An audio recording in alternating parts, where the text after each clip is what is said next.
मेरे प्रिय आत्मा, एक छोटी सी कहानी से मैं अपनी चर्चा शुरू करना चाहूंगा।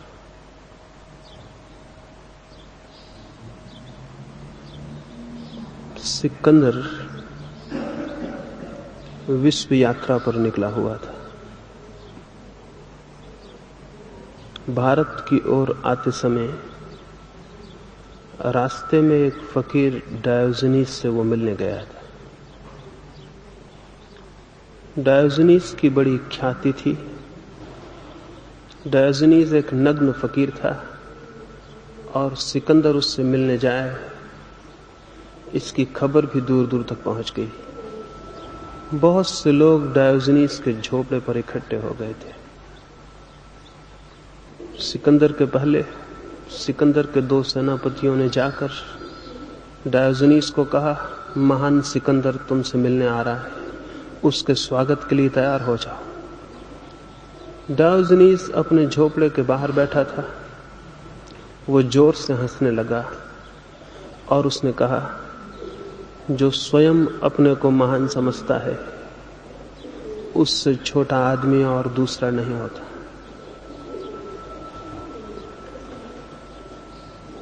सिकंदर आ गया था।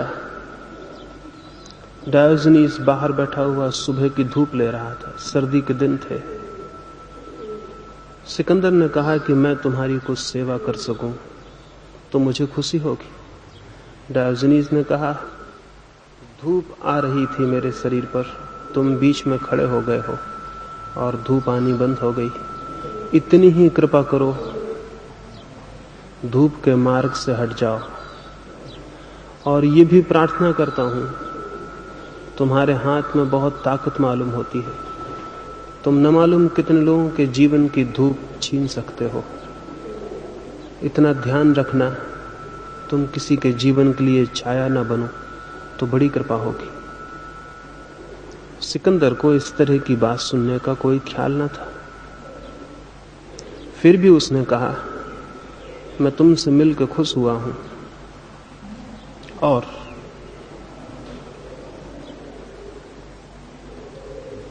अगर मुझसे परमात्मा पूछता कि तुम सिकंदर होना चाहते हो या डायोजनीस, तो नंबर 2 पर मेरा चुनाव डायोजनीस होने के लिए होता। लेकिन डायोजनीस ने कहा, अगर परमात्मा मुझसे पूछता कि तुम सिकंदर होना चाहते हो तो डायोजनीस, तो मैं डायोजनीस के अतिरिक्त और कुछ भी होना पसंद न करता, और सिकंदर होना तो कभी भी नहीं। सिकंदर ने पूछा, सिकंदर होने में ऐसी कौन सी बुराई है? डायोजनीस ने कहा, मैं तो सिकंदर होने में आदमी को एक रुग्णता से घिरा हुआ देखता हूं। जो आदमी दूसरों को जीतने चल पड़ता है, वो आदमी अपनी इस हार को छिपाने की कोशिश में लगा है कि वो अपने को नहीं जीत पाया। इसे मैं फिर से दोहराऊं, डायोजनीस ने कहा, जो आदमी दूसरों को जीतने चल पड़ता है, वो आदमी अपने मन की इस पीड़ा को भुलाने में लगा है कि वो स्वयं अपने को नहीं जीत पाया है। और दुनिया में 2 ही तरह की विजय हैं। एक तो विजय है जो हम अपने बाहर दूसरों पर उपलब्ध करते हैं, और एक विजय है जो हम स्वयं अपने ऊपर उपलब्ध करते हैं। और 2 ही तरह के लोग भी हैं जगत में। दूसरों के जीतने के लिए आकांक्षा से भरे हुए लोग, या स्वयं को जीतने की आकांक्षा से भरे हुए लोग। दूसरों को जो जीतने चल पड़ता है वो दूसरों को तो कभी जीत नहीं पाता, लेकिन स्वयं को जीतने से भी वंचित रह जाता है।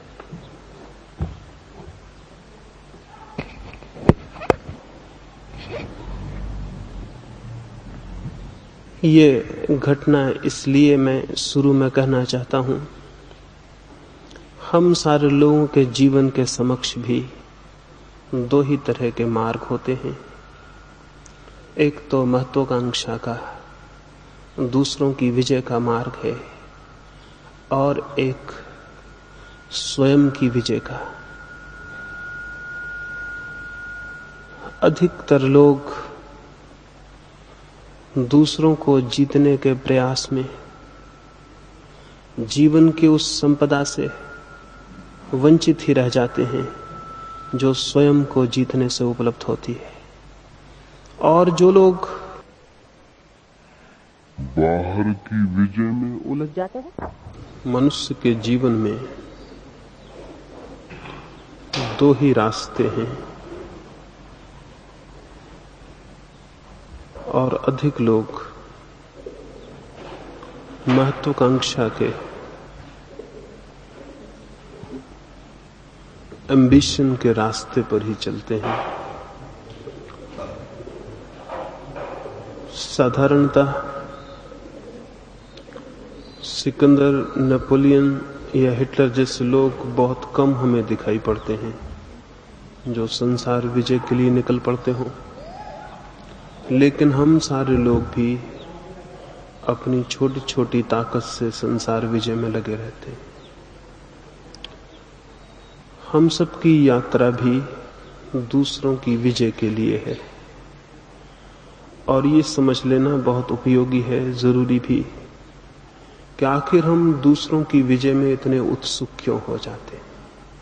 चाहे वो विजय धन की हो, चाहे यश की, चाहे पद की, क्यों हमारा मन इतना आतुर हो उठता है इस विजय के लिए। शायद कभी विचार भी न किया हो। विचार करेंगे तो बहुत हैरानी होगी। मनुष्य दूसरों की विजय के लिए इसलिए उत्सुक हो आता है कि अपने भीतर तो वो पाता है एक रिक्तता, एक खालीपन, एक अभाव, एक अंधेरा। भीतर तो कोई संपत्ति नहीं दिखाई पड़ती, न कोई प्रकाश दिखाई पड़ता है, न कुछ पाने जैसी कोई दिशा अनुभव होती है। भीतर तो एक दरिद्रता मालूम पड़ती है। इस दरिद्रता को भरने के लिए वो बाहर की समृद्धि के पीछे आतुर हो उठता है। भीतर तो कुछ भी दिखाई नहीं पड़ता, जो भी दिखाई पड़ता है वो बाहर है, लेकिन भीतर एक रिक्तता की, एक कमी, एक एम्प्टीनेस का अनुभव जरूर होता है। ऐसा लगता है जिससे भीतर कुछ भी नहीं है, एक अभाव है। ये अभाव पीड़ा देता है। इस अभाव को भर लेने के लिए मन आतुर हो उठता है। कैसे भरें इस अभाव को जो भीतर है। ऐसा प्रतीत नहीं होता कि भीतर मैं कुछ हूं। भीतर पैर रखने को कोई भूमि नहीं दिखाई पड़ती, कोई सहारा नहीं दिखाई पड़ता, कोई संगी साथी नहीं दिखाई पड़ता। भीतर एकदम असहाय एक हेल्पलेसनेस मालूम होती है। अगर हम अकेले अपने भीतर छोड़ दिए जाएं तो हम घबरा उठेंगे। ऐसे भी हम घबराए हुए रहते हैं। मित्र को खोजते हैं, क्लब को खोजते हैं, मंदिर जाते हैं, सभा में बैठते हैं। शायद ख्याल भी इस बात का न हो कि ये सारी कोशिश अपने से बचने की कोशिश है। अकेले में खुद के साथ रहना बहुत कठिन, इसलिए हम हजार उपाय करते हैं कि खुद का साथ न हो सके, कोई और साथी हो, कोई और मित्र हो, अखबार हो, रेडियो हो, किसी से बात होती हो, सिनेमा हो। लेकिन ऐसा न हो कहीं कि हम बिल्कुल अकेले छूट जाएं और कोई भी न हो। अकेले होने से हम डरते हैं और अगर हमें मजबूरी अकेले में रख दिया जाए तो शायद हम पागल हो जाएं। इजिप्त के एक बादशाह ने ऐसा प्रयोग किया। मेरे जैसे किसी आदमी ने उसको कहा होगा कि अकेले होने में आदमी इतना घबरा जाएगा कि पागल भी हो सकता है। उसे ये बात विश्वास योग्य नहीं मालूम पड़ी। उसने कहा कि राजधानी में जो सबसे स्वस्थ आदमी हो उसे पकड़ के ले आया जाए। एक युवक को पकड़ के लाया गया। सब तरह से वो स्वस्थ था, प्रसन्न था, शांत था, बीमार न था, कोई आर्थिक असुविधा न थी, सब प्रसन्न था। अभी अभी उसका विवाह हुआ था। वो और उसकी पत्नी दोनों खुश थे। उस युवक को पकड़ के राजा ने एक अकेले कमरे में बंद करवा दिया। सारी सुविधा जुटा दी, भोजन की, सोने की, कोई तकलीफ न थी वहां। उसके मकान से बहुत ज्यादा राजमहल में व्यवस्था कर दी, लेकिन द्वार पर एक ऐसा आदमी पहरे पर रख दिया जो उस युवक की भाषा नहीं समझता था, और कोई भी उससे नहीं मिल सकेगा इसकी मनाही कर दी। एक दो दिन तो युवक चिल्लाता रहा कि मुझे क्यों बंद किया गया है। उसने भोजन खाने से इंकार कर दिया, पानी नहीं पिया, लेकिन क्या करता, 2-4 दिन बाद उसे भोजन भी लेना पड़ा, पानी भी। 8 दिन बीतते बीतते वो राजी हो गया उस अकेलेपन में रहने को, लेकिन 1 महीना पूरा नहीं हो पाया था कि राजा के लोगों ने राजा को खबर दी, युवक में पागलपन के लक्षण आने शुरू हो गए। उसने अपने से ही बातें शुरू कर दी। जब कोई और न मिले बात करने को, तो आदमी अपने से ही बातें शुरू कर देगा। फिर ये एक ही रास्ता है उसका, अपने आप को भुला रखने का। 3 महीने होते होते वो युवक बिल्कुल पागल हो चुका था। 3 महीने बाद उसे छोड़ा तो वो एकदम विक्षिप्त था। क्या हो गया था उसे? अपने को भूलने का उसे 3 महीने तक कोई उपाय नहीं मिल सका। कोई भी स्वस्थ आदमी ऊपर से दिखाई पड़ता हो भला, भीतर एक गहरी अस्वस्थता है। उससे हम बचना चाहते हैं, उससे हम एस्केप करना चाहते हैं, पलायन करना चाहते हैं। एक आदमी नशा करने लगता है, एक आदमी भजन कीर्तन करने लगता है। दोनों बातें हमें भिन्न भिन्न मालूम पड़ती हैं, दोनों बातें भिन्न भिन्न नहीं हैं। दोनों आदमी अपने अपने ढंग से खुद को भूलने का उपाय खोज रहे हैं। एक आदमी संगीत सुनने लगता है, उसमें डूब जाता है। एक आदमी खेल खेलता है, कोई जुआ खेलता है, थोड़ी देर को अपने को भूलने का उपाय खोजता है। हम सारे लोग अपने आप को भूल जाने के लिए आतुर हैं। एक आदमी धन की खोज में भूल जाता है अपने आप को। 24 घंटे धन और धन, गिनती और गणना, उसे याद भी नहीं आ पाता कि मैं भी हूं। उसकी तिजोरी के हिसाब में उसे भूल जाता है कि मेरा भी कोई हिसाब है। एक आदमी पद की दौड़ में होता है, छोटी कुर्सी से बड़ी कुर्सी, स्वयं की रिक्तता से जीवन भर भागने का एक क्रम चलता है। नाम हम कुछ भी देते हों, रूप कोई हो, दौड़ एक ही है कि किसी भांति भीतर की रिक्तता से हम बच जाएं, उसे भर लें या उससे भाग जाएं।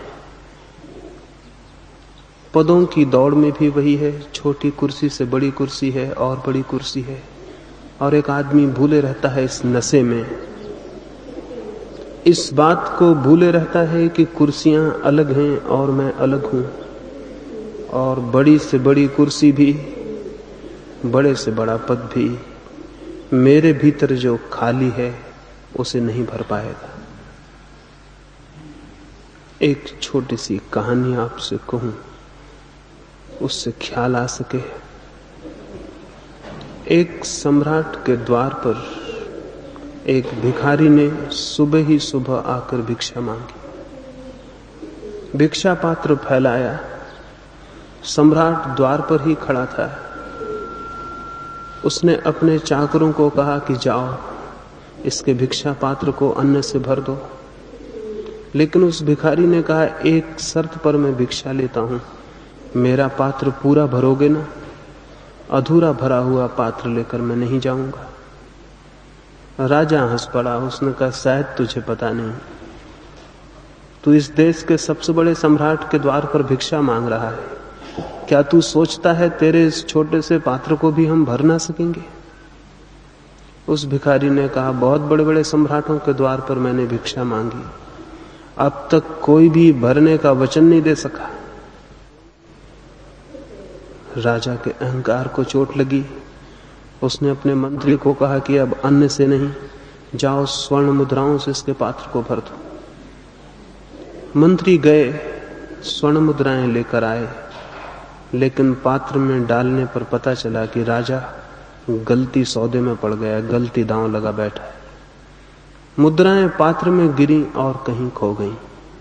पात्र खाली का खाली रहा। तो राजा घबराया, लेकिन एक भिखारी के सामने हार जाना उचित ना था। उसने अपने मंत्रियों को कहा कि आज मैं हूं और ये भिक्षा का पात्र है, चाहे मेरी सारी संपत्ति इसमें डाल दी जाए, लेकिन भिक्षा का पात्र भरना ही होगा। सुबह ये बात हुई थी, दोपहर हो गई, राजा की तिजोरियां खाली होने लगी। सांझ आ गई, लेकिन पात्र खाली का खाली था। तब राजा घबराया और भिखारी के पैरों में गिर पड़ा और उसने कहा, मुझे क्षमा कर दो, मुझसे भूल हो गई, लेकिन ये पात्र बहुत अद्भुत मालूम होता है। कोई जादू है इसमें, कोई मंत्र सिद्ध है, क्या है ये छोटा सा पात्र मेरे पूरी संपत्ति को पी गया और नहीं भरा? वो भिखारी हंसने लगा। उसने कहा, इसमें कोई खूबी नहीं, इस पात्र को मनुष्य के हृदय से हमने बनाया है। मनुष्य का हृदय कभी नहीं भरता, ये पात्र भी कभी भरने को नहीं। ये कहानी मैंने सुनी थी और बहुत इस पर सोचता रहा। सच में ही किसी मनुष्य के हृदय का पात्र कब भरता है? कितनी ही संपदा मिले, कितना ही यश, कितना ही पद, जीवन में कितनी ही जीत मिल जाए, मनुष्य का मन का पात्र खाली का खाली रह जाता। अंतिम क्षणों में भी मृत्यु जब द्वार पर दस्तक देती है, तब भी हम अपने भिक्षा का खाली पात्र लिए हुए किसी के सामने खड़े रहते हैं। तब भी हम मांग रहे होते हैं, तब भी वही काम जारी रहता है कि कोई भर दे, लेकिन अब तक कोई किसी के पात्र को नहीं भर पाया है। इसी की दौड़ है, इसी की खोज है, और जब सब खोज असफल हो जाती है, सब दौड़ व्यर्थ हो जाती है और सब द्वारों पर मांग कर भी हम खाली के खाली रह जाते हैं, तो उस विफलता में ही विषाद पैदा होता है, चिंता पैदा होती है, दुख पैदा होता है। दुख अपने को न भर पाने की असफलता के अतिरिक्त और कुछ भी नहीं। इसीलिए तो बुद्ध और महावीर जैसे लोगों को भी दुख का अनुभव होता है। जिनके पास सब कुछ था उन्हें भी। बुद्ध के पास क्या थी कमी, या महावीर के पास किस बात का अभाव था, लेकिन दुख का अनुभव होता है। दुख का अनुभव इसी असफलता से होता है कि हम अपने को सारा श्रम करने के बाद भी विफल पाते हैं, नहीं भर पाते। ये जो विफलता है, ये जो दुख है, ये जो पीड़ा है, ये जो चिंता है, इस चिंता और दुख के विचार से ही धर्म का जन्म होता है। जो व्यक्ति मन के इस स्वभाव को समझता है कि ये नहीं भरा जा सकेगा, वही व्यक्ति धर्म की खोज में, वही व्यक्ति उस सत्य की खोज में निकलता है जो स्वयं के भीतर है। बाहर तो हम पाते हैं असफलता, क्या भीतर सफलता मिल सकती है? बाहर मांग कर तो पाते हैं कि पात्र अधूरा और खाली रह जाता है, क्या भीतर भी कोई स्रोत हो सकता है जहां पात्र भर जाए? जो लोग बाहर की दौड़ पर असफल होकर भीतर लौटते हैं, भीतर खोजते हैं, भीतर की संपदा की जिज्ञासा करते हैं, भीतर खोदने की कोशिश करते हैं कि क्या वहां भी कुछ हो सकता है, उन थोड़े से लोगों ने एक अद्भुत रहस्य खोज लिया है, और वो ये कि जो बाहर नहीं मिलता है वो भीतर मिल जाता है। अब तक मनुष्य जाति के पूरे इतिहास में एक भी व्यक्ति ये कहने में समर्थ नहीं हुआ कि मैंने बाहर खोजा और मुझे आनंद मिला हो, मैंने बाहर खोजा और मैं तृप्त हो गया हूं, मैंने बाहर खोजा और मैंने सफलता पाली। एक भी व्यक्ति ये नहीं कहने में समर्थ हो सका है। निरपवाद रूप से सारी मनुष्य जाति का अनुभव यही है, लेकिन फिर भी हर मनुष्य यही सोचता है कि शायद मैं एक अपवाद, मैं एक एक्सेप्शन सिद्ध हो जाऊं। किसी और को नहीं मिला है लेकिन शायद मुझे मिल जाए। और ये अपवाद का धोखा ही हर मनुष्य को उस यात्रा पर ले जाता है जो हजारों वर्षों से असफल है, जिस यात्रा में कोई सफल नहीं होता। फिर भी एक एक व्यक्ति यही सोचता है शायद मैं भिन्न सिद्ध हो जाऊं। सिकंदर हार गए होंगे लेकिन मैं शायद न हारूं। अरब में एक कहावत है, परमात्मा जब लोगों को बना के भेजता है दुनिया में तो हर आदमी को बनाने के बाद उसके कान में एक सूत्र जरूर बोल देता है। वो ये कह देता है हर आदमी को, तेरे जैसा आदमी मैंने कोई दूसरा नहीं बनाया, तू अनूठा है। और ये बात वो हर एक के कान में बोल देता है। और ये एक बड़ा गहरा मजाक है। हर आदमी को ये ख्याल होता है मैं एक अपवाद हूं, जो कोई भी नहीं कर सका वो मैं कर सकूंगा, जो कोई भी नहीं पा सका वो मैं पा सकूंगा, जो किसी जीवन में संभव नहीं हुआ वो मेरे लिए संभव होगा। ये अहंकार का बोध, ये ईगो, ये अस्मिता कि मैं कर लूंगा जो किसी को नहीं हुआ, फिर एक जीवन को असफल बना देती। ये जानना जरूरी है कि मनुष्य का स्वभाव एक जैसा है, मनुष्य के स्वभाव में भेद नहीं है।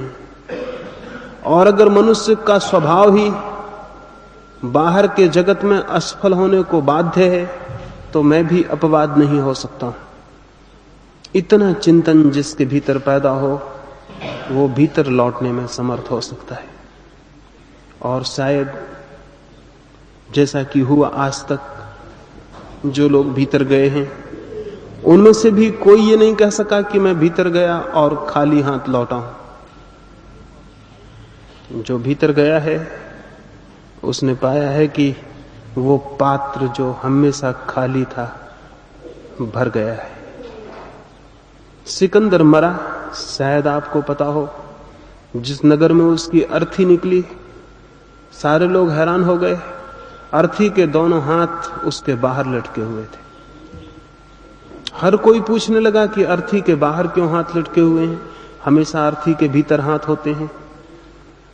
तो पता चला कि सिकंदर ने मरते वक्त कहा था कि मेरे हाथ अर्थी के बाहर लटकाए रखना, ताकि हर आदमी देख ले मैं भी खाली हाथ जा रहा हूं, मेरे हाथ भरे हुए नहीं।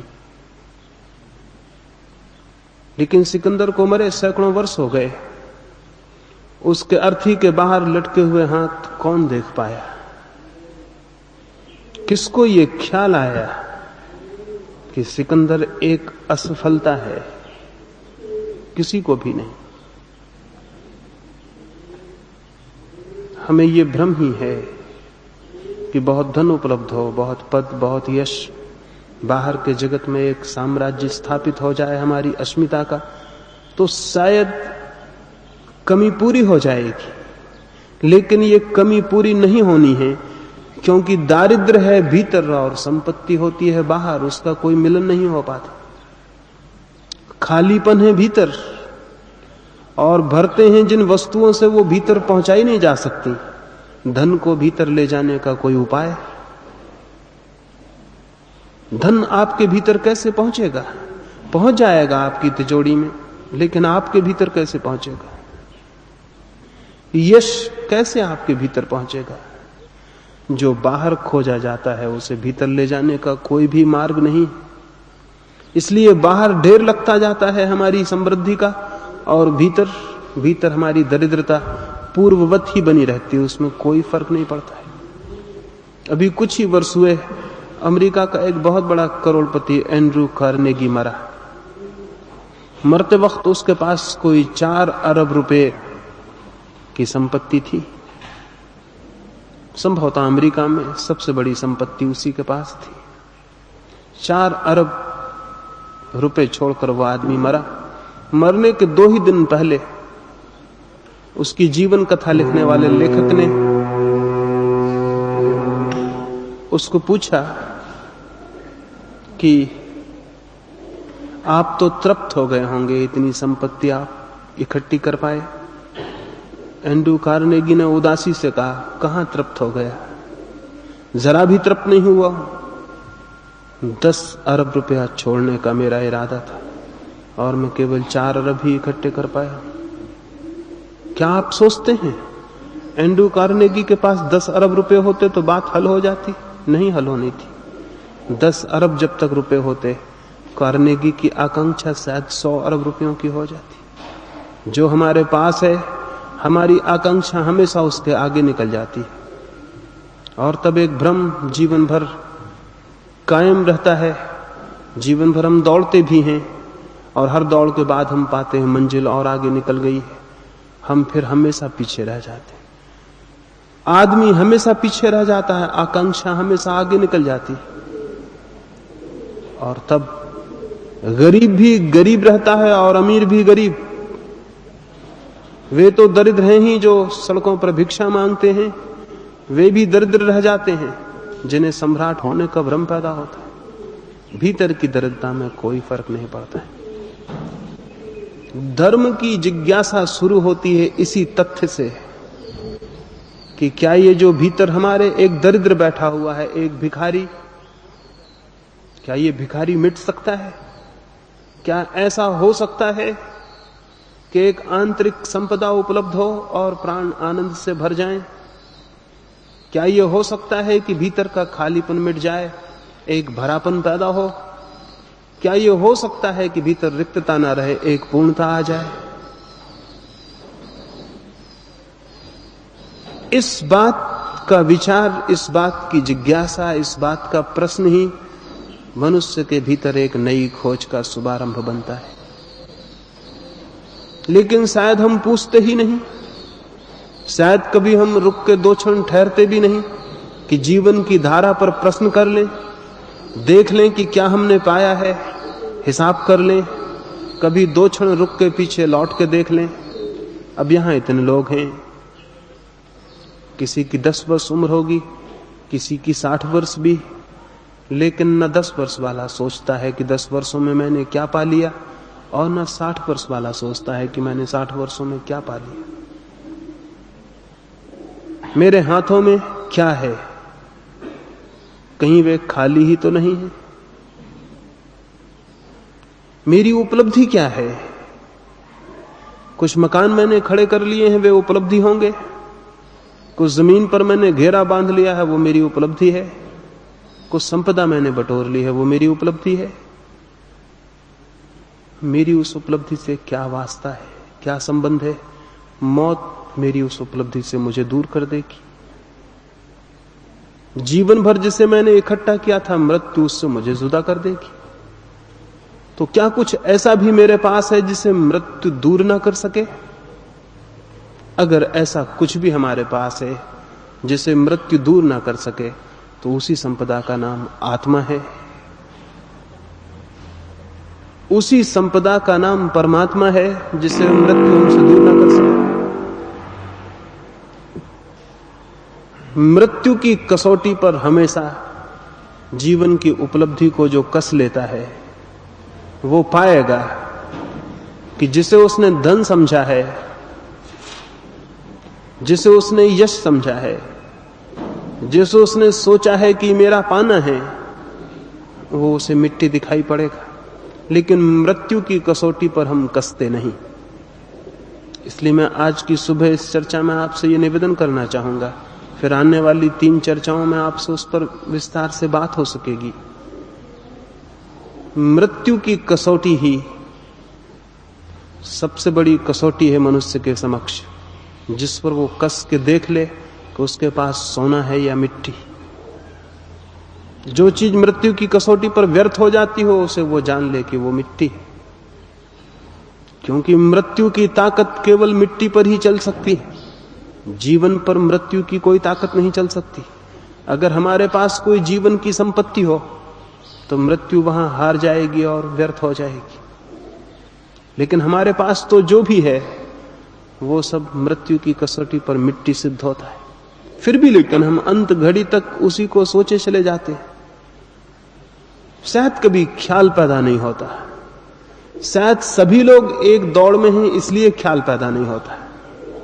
हम यहां इतने लोग हैं, अगर हम सभी एक ही बीमारी से परेशान हो जाएं तो थोड़े दिनों में हमें उस बीमारी का पता होना बंद हो जाएगा, क्योंकि सभी उस बीमारी में होंगे।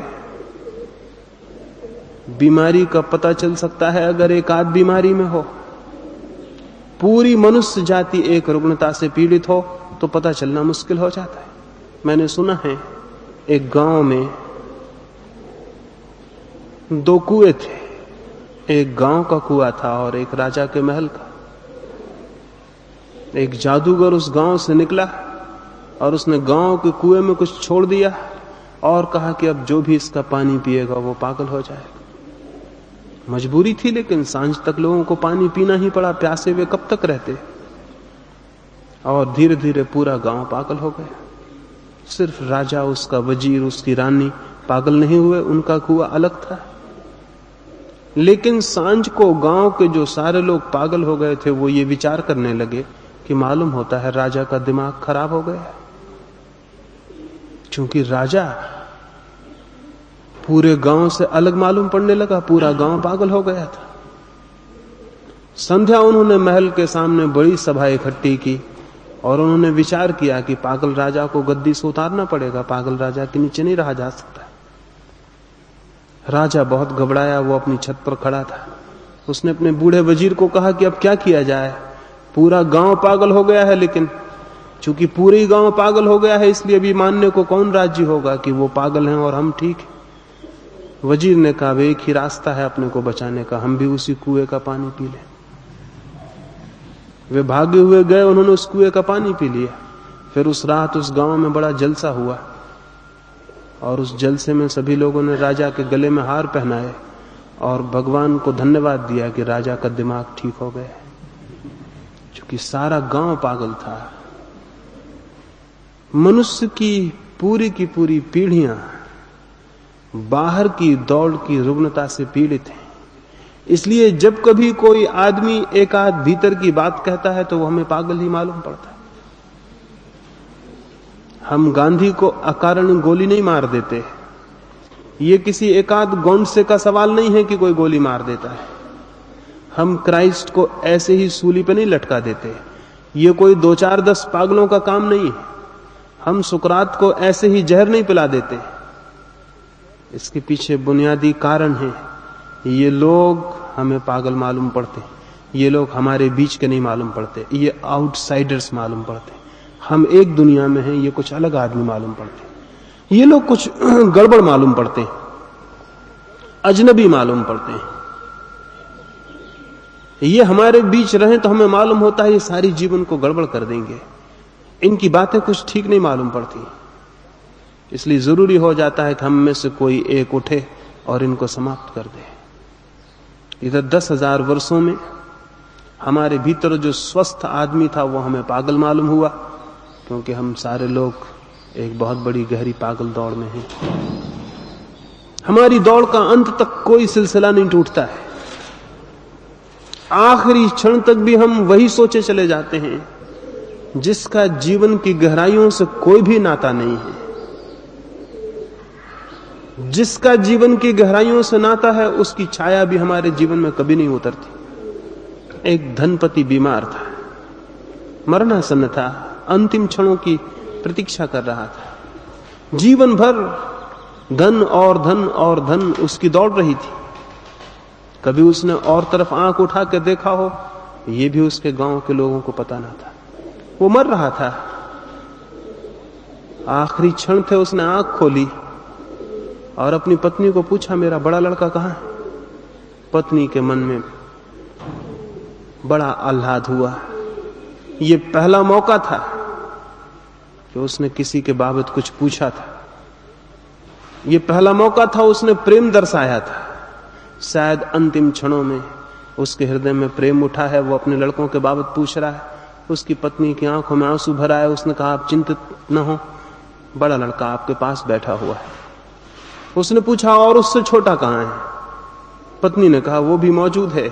उससे छोटा, उसके 5 लड़के थे। उसने कहा, सबसे छोटा कहां है? तो वो भी आपके पैर तले मौजूद है। आप चिंतित ना हो, सब मौजूद हैं, आप घबराएं ना। वो आदमी जो मरने के करीब था उठ के बैठ गया और उसने कहा, इसका क्या मतलब? फिर दुकान पर कौन बैठा हुआ है? अगर ये 5 यहीं मौजूद हैं तो फिर दुकान पर कौन बैठा हुआ है? पत्नी भूल में थी, वो सोचती थी ये प्रेम की वजह से याद आ रही है बात। वो आदमी इसका पता लगा रहा था कि इस वक्त भी कोई दुकान पर मौजूद है या नहीं। ये पूछ के वो आदमी मर गया। ये वो पूछा कि दुकान पर फिर कौन बैठा हुआ है, और वो आदमी मर गया। इस आदमी के बाबत हम क्या सोचेंगे? यह आदमी कितना दीनहीन आदमी था। इस पर कितनी दया आए उतनी ही थोड़ी है। इसका जीवन कैसा जीवन रहा होगा? मृत्यु के क्षण में भी न तो प्रेम था, न प्रार्थना थी, न परमात्मा था, पैसा था। और ये स्वाभाविक है, जिसकी जीवन की पूरी धारा पैसे से जुड़ी रही हो, अंतिम क्षण में वो प्रेम से जुड़ भी नहीं सकता है। चित्त तो एक श्रृंखला है, एक कंटिन्यूटी है। गंगा बह रही है। कोई अगर ये कहे कि हिमालय पर तो गंगा गंदी होती है, प्रयाग में गंदी होती है, अपवित्र होती है, सिर्फ काशी के घाट पर आगे पवित्र हो जाती है, आगे फिर अपवित्र हो जाती है, तो हम कहेंगे तुम पागल हो, क्योंकि गंगा तो एक सतत धारा है। ये नहीं हो सकता कि काशी के पहले अपवित्र हो, काशी के बाद फिर अपवित्र हो जाए, सिर्फ काशी के घाट पर पवित्र हो उठे। ऐसा कैसे होगा? धारा तो जो पहले है वही काशी के घाट पर है, वही काशी के आगे है। चित्त भी एक सतत धारा है। अगर जीवन भर वो बाहर की तरफ घूमती रही हो तो यह असंभव है कि अंतिम क्षण में वो अंतस की तरफ घूम आए। अगर जीवन भर उसने पैसे को केंद्र बनाया हो तो यह असंभव है कि वो कभी प्रेम को केंद्र बना ले। और जिस जीवन में प्रेम केंद्र नहीं बनता, प्रेम है आंतरिक संपत्ति, पैसा है बाह्य संपत्ति। इसलिए आप देख के हैरान होंगे इस बात को कि जो आदमी पैसे के लिए जितना आतुर होगा उसके जीवन में प्रेम उतना ही कम होगा। ये बिल्कुल अनिवार्य है। जिसके जीवन में जितना प्रेम होगा पैसे पे उसकी पकड़ उतनी ही कम हो जाएगी। प्रेम और पैसे की पकड़ दोनों एक साथ साथ कभी नहीं हो सकती। महावीर और बुद्ध हमें धन छोड़ते दिखाई पड़ते हैं। लोग सोचते होंगे ये त्याग कर रहे हैं। मेरी दृष्टि में मामला दूसरा है। मेरी दृष्टि में इन्हें प्रेम की संपत्ति मिल गई, इसलिए पैसे की संपत्ति का अब कोई सवाल नहीं। इन्होंने बड़ी संपत्ति पाली है, इसलिए छोटी संपत्ति छूट रही है। अगर किसी को हीरे जवाहरात मिल जाए और हाथ के कंकड़ पत्थर फेंक दे, इसको त्याग कौन कहेगा? कंकड़ पत्थर फेंक देगा इसलिए कि उसे हीरे मिल गए हैं। जिसे प्रेम मिल जाता है उसे पैसा व्यर्थ हो जाता है, और जिसे प्रेम नहीं मिलता उसे पैसे के अतिरिक्त कोई सार्थकता नहीं है। जीवन में एक ही सार्थकता है, पैसा। और पैसे के इर्द गिर्द जीवन घूमता हो तो मन का पात्र अधूरा रह जाएगा, निश्चित रह जाएगा। और तब होगा दुख पैदा, तब होगी पीड़ा, तब लगेगा सब व्यर्थ है। तब उदासी चित्त को घेरेगी, संताप मन पर छाया डालेगा, और हम सबके मन पर वो डाले हुए। हमारे जीवन में न कोई आनंद है, न कोई उत्फुल्लता है। क्या है कारण इस बात का? कारण एक ही है, हमने जीवन के वृत्त को बाहर के केंद्र पर घुमा रहे हैं। जो भीतर की आंतरिकता में प्रवेश पाना चाहिए था वो केवल बाहर के गली कूचों में भटक रहा है। और जो संपत्ति स्वयं के पास थी उसे देखे बिना वो द्वार द्वार पर भीख मांग रहा है। और जिसे हम अपने में ही खोज के पा सकते थे उसके लिए हम हजारों हजारों मील की यात्रा कर रहे हैं, पृथ्वी की परिक्रमा कर रहे हैं। थक जाते हैं पैर, एक दिन घबरा जाती है तबीयत, मौत करीब आने लगती है और आंखें आंसू से भर जाती हैं और लगता है सब व्यर्थ हो गया। ये लगना स्वाभाविक है। जितने जल्दी ये बात बोध में आ जाए कि बाहर की दौड़ व्यर्थ है, उतने ही शीघ्र भीतर की एक नई यात्रा का प्रारंभ हो सकता है। भीतर की यात्रा ही परमात्मा की यात्रा है। इसलिए मैं मंदिर में जाने को धर्म नहीं कहता हूं, न ही तीर्थ की यात्रा को धर्म कहता हूं, क्योंकि तीर्थ भी बाहर हैं और मंदिर भी बाहर है। ये वही बाहर की खोज वाला आदमी है। मंदिर भी बाहर बनाता है, भगवान भी बाहर खड़े करता है। उसके भगवान ऊपर आकाश में होते हैं, मंदिर बाहर होता है। तीर्थ कहीं काशी में, कहीं काबा में होता है। अभी उसकी भीतर की तरफ आंख नहीं गई। भीतर की तरफ जिसकी आंख पहुंच जाती है वो मन में ही मंदिर को उपलब्ध हो जाता है। धार्मिक आदमी वो नहीं है जो मंदिर जाता हो, बल्कि वो है जो स्वयं मंदिर बन गया हो।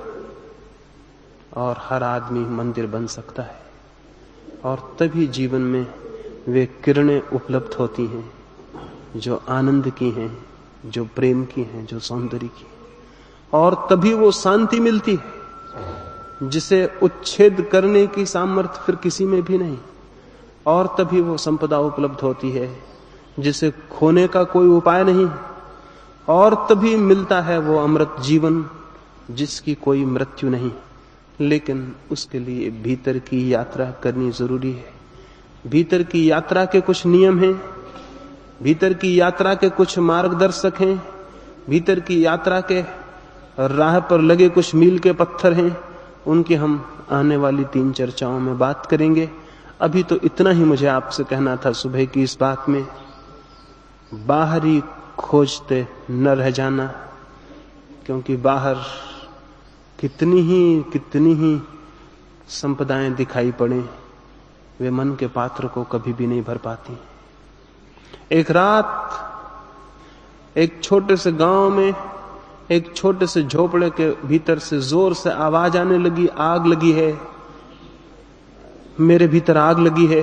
कोई रो रहा है, छाती पीट रहा है और जोर से चिल्ला रहा है। सारे गांव के लोग जाग गए और उस झोपड़े की तरफ भागे। झोपड़े में अंधकार था, आग तो दूर, वहां कोई दिया भी एक जला हुआ नहीं था।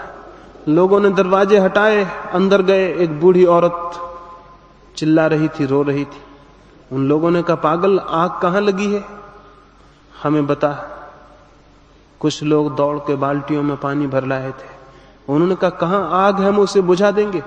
वो बूढ़ी औरत जो रोती थी हंसने लगी और उसने कहा, पागलो, अगर आग बाहर होती तो मुझे भी कुएं का रास्ता मालूम है, मेरे घर में भी बाल्टी है, मैं उसे बुझा लेती। लेकिन आग भीतर लगी और तुम मेरी आग नहीं बुझा सकोगे, क्योंकि जो मेरे भीतर है उसे बुझाने का उपाय मुझे ही करना होगा। और निवेदन मुझे ये करना है कि मेरे ही भीतर आग लगी होती तो भी ठीक था, तुम्हारे घर में भी भीतर आग लगी है, जाओ और वहां खोजो।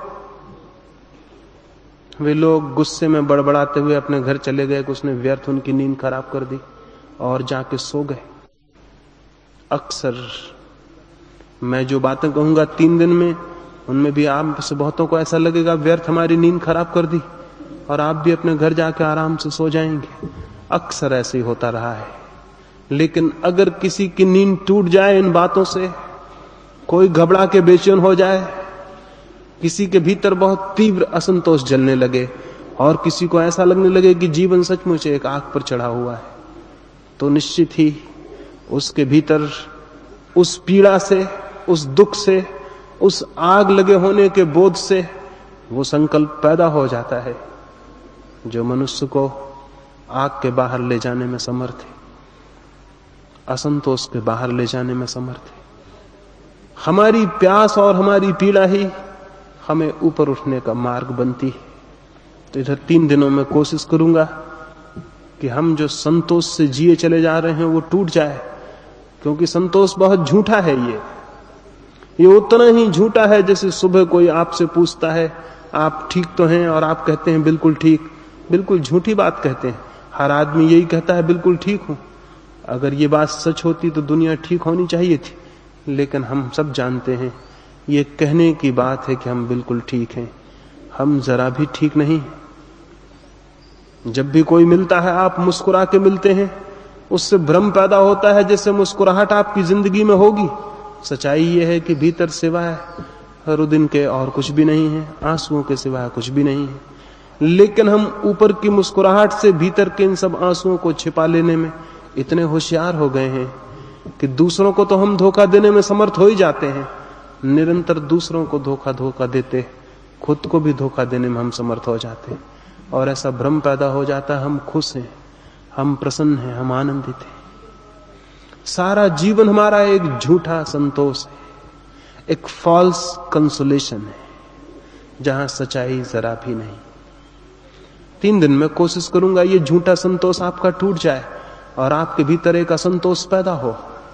क्योंकि स्मरण रहे, जब तक कोई सामान्य जीवन से असंतुष्ट नहीं हो जाता तब तक सच्चे जीवन की खोज शुरू नहीं हो सकती। इसलिए जो लोग कहते हैं धर्म एक संतोष है, मैं आपसे कहूंगा वो एकदम ही गलत और झूठी बात कहते हैं। धर्म तो एक बहुत गहरा असंतोष है, एक बहुत डिवाइन डिसकंटेंट, एक बहुत गहरा असंतोष है भीतर, उससे ही धर्म की शुरुआत होती। लेकिन हमने तो धर्म को जरूर एक संतोष बना रखा है। जो लोग धर्म को संतोष समझते हैं उनके जीवन डबरों की भांति हो जाते हैं जिनमें पानी गंदा हो जाता है। लेकिन जो लोग जीवन को एक गहरा असंतोष समझते हैं, निरंतर पार हो जाने के लिए और पार और ऊपर उठ जाने के लिए, उनका जीवन एक सरिता बन जाता है जो पहाड़ियों, घाटियों, मैदानों को पार करती है। इस खोज में, इस तलाश में कि किसी दिन उसे अनंत सागर का मिलन हो सके। असंतोष का जीवन जो निरंतर जीवन की क्षुद्र संतोषों से ऊपर उठता चला जाए, पार करता चला जाए, वही किसी दिन परमात्मा के उस सागर को उपलब्ध होता है जो कि वास्तविक संतोष और शांति है। इधर इन 3 दिनों में इस संबंध में आपसे बात करूंगा। ये तो बिल्कुल प्रारंभिक थोड़े से शब्द हैं, इसके बाद चर्चा हो सकेगी। मेरी बातों को इतने शांति और प्रेम से सुना है, उससे बहुत बहुत अनुग्रहित हूं। सबके भीतर बैठे हुए परमात्मा को प्रणाम करता हूं, मेरे प्रणाम स्वीकार करें।